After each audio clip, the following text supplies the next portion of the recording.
dans l'ouvrage Charles III le mal-aimé, édition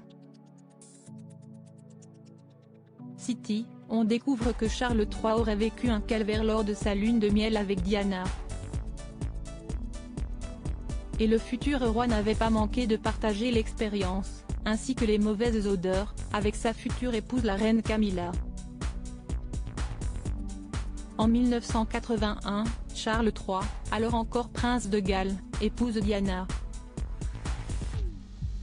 Le fils aîné de la reine Elisabeth II et la princesse des cœurs partent en lune de miel le 1er août, direction Gibraltar.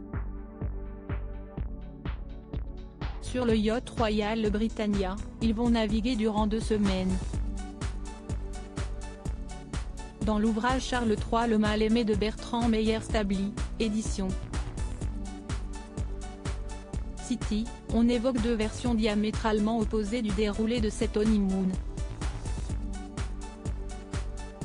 Ainsi, le fidèle majordome Paul Burrell assure que la princesse n'avait jamais été aussi heureuse, quand d'autres proches tels que Caroline Graham ou Rebecca Turrell dévoilent un véritable désastre. Selon cette version, Diana extrêmement mince était alors sujette aux problèmes d'indigestion et de nausées qui accompagnent la boulimie. Elle se goinfre et se fait vomir chaque jour de ce qui aurait dû être à l'époque la plus romantique de sa vie, livre l'auteur. Et Charles n'est pas dupe. Il partage d'ailleurs son calvaire avec sa maîtresse et bien-aimée Camilla.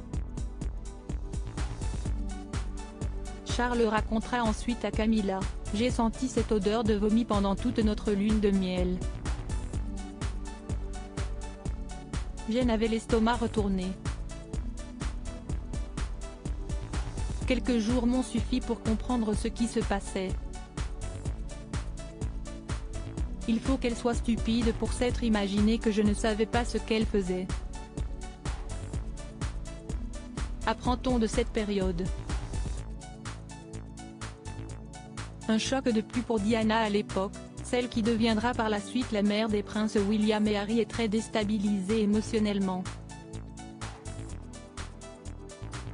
Diana se rend malade 5 ou 6 fois par jour pendant sa lune de miel, écrit l'auteur de Charles III le mal-aimé.